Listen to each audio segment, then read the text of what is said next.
नमस्कार दोस्तों। आज मैं जो प्रधानमंत्री जी जो जनजातीय दिवस मनाए हैं जो 15 नवंबर को बिरसा मुंडा के जन्मदिन पर, उसी पर मैं अपना विचार व्यक्त कर रहा हूँ।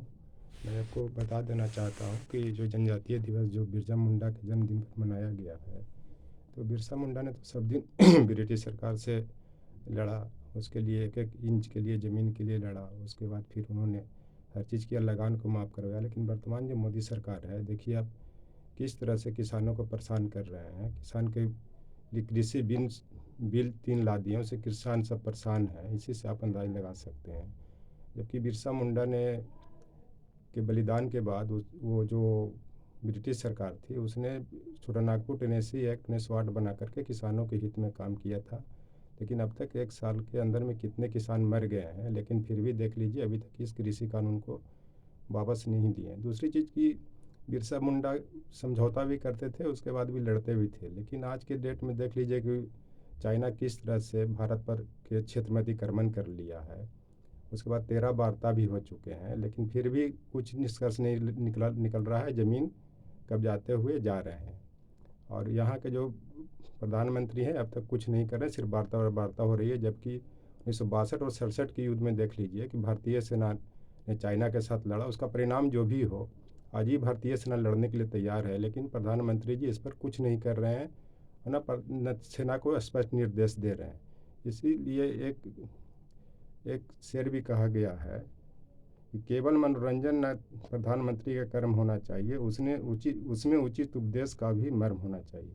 मेरा कहने का मतलब सिर्फ मनोरंजन के लिए सिर्फ काम नहीं करती। कभी स्मारक बना दिए, कभी अंबेडकर जी के स्मारक बना रहे हैं, बिरसा मुंडा का स्मारक बना रहे हैं, कभी मिहिर भोज के बना रहे हैं। आप बनाइए स्मारक, सब कुछ कीजिए, लेकिन उनके विचारधारा को ही फॉलो कीजिए, उनके रास्ते पर भी चले और सब कुछ करें। और जब जो देश हित की बात आती है, तो बिरसा मुंडा ने भी के साथ साथ उनके साथ कितने लोगों ने बलिदान दिया।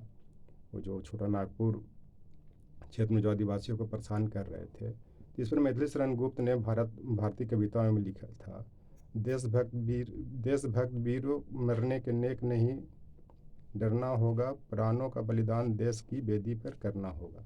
कहने का मतलब है कि जो देशभक्त हों, जो सिपाही हैं, उनको प्रोत्साहित करने के लिए कविता लिखा गया, पहले भी लिखा गया था। इससे आप अंदाज लगा सकते हैं वर्तमान में क्या हो रहा है, नहीं हो रहा है, किसी से छिपा हुआ नहीं है। और हर तरह के समस्याएं देश में हैं, चाहे किसान हित की बात हो। और जल जंगल ज़मीन को बचाना पड़ेगा। और इससे जो संबंध मुख्य रूप से रहा है, आदिवासी से ही रहा है, ये सब लोग जानते हैं। इसी तरह से कृषि कानून को भी समाप्त करना पड़ेगा और आज न कल वापस लेना पड़ेगा, चाहे पंजाब इलेक्शन के पहले या जो भी 5 स्टेट में जो इलेक्शन हो रहे हैं। धीरे धीरे मोदी गवर्नमेंट को ये करना चाहिए, तभी किसान भी समृद्ध होंगे।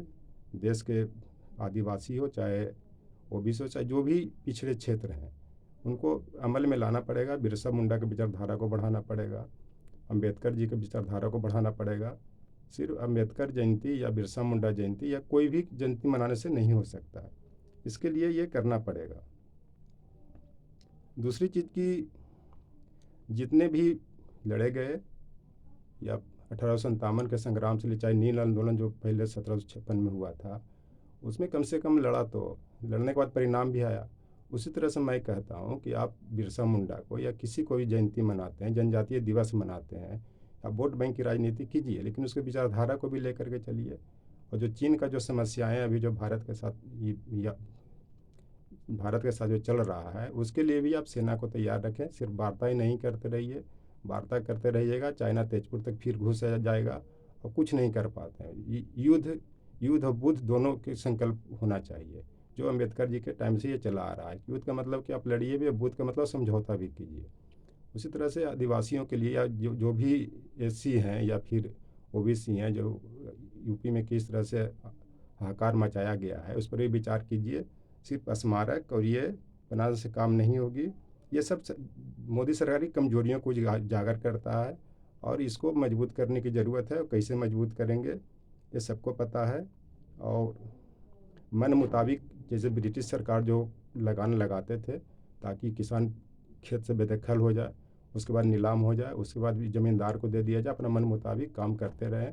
उसी तरह से ये गवर्नमेंट जो हर कानून या हर अध्यादेश के माध्यम से अपना इस वर्चस्व स्थापित करना चाहते हैं। और दूसरी चीज़ कि बिरसा मुंडा ने हमेशा अंग्रेज़ों से लड़ा, मैंने पूंजीपतियों से लड़ा, और मोदी सरकार हमेशा पूंजीपतियों का समर्थन कर रही है, चाहे वो क्या बोलते हैं, अडानी हो या फिर रिलायंस के जो अंबानी हो, जो भी इस तरह के जो हैं वो सब पूंजीपतियों के समर्थन कर रहे हैं। जबकि बिरसा मुंडा ने पूंजीपतियों के खिलाफ लड़ा, चूँकि ब्रिटिश अप्रत्यक्ष रूप से पूंजीपति थे और पूंजी या देश में आकर ही पूंजीपतियों का ही समर्थन कर रहे थे। इसलिए देशवासियों को डिसाइड करना है, देश की जनता को डिसाइड करना है कि स्मारक दिवस, जयंती वोट बैंक की राजनीति है। जबकि किसी तरह के कमी शोषण में नहीं आया है, चाहे ओबीसी हो, चाहे एससी हो, एसटी हो। यही मुझे इस पर विचार व्यक्त करना है। ये आप लोग को निर्णय करना है कि जनजातीय दिवस जो 15 नवंबर को बिरसा मुंडा के जन्म पर मनाया गया है, कितना फलीभूत हो रहा है, नहीं हो रहा है, ये आप लोग को देखना। Thank you.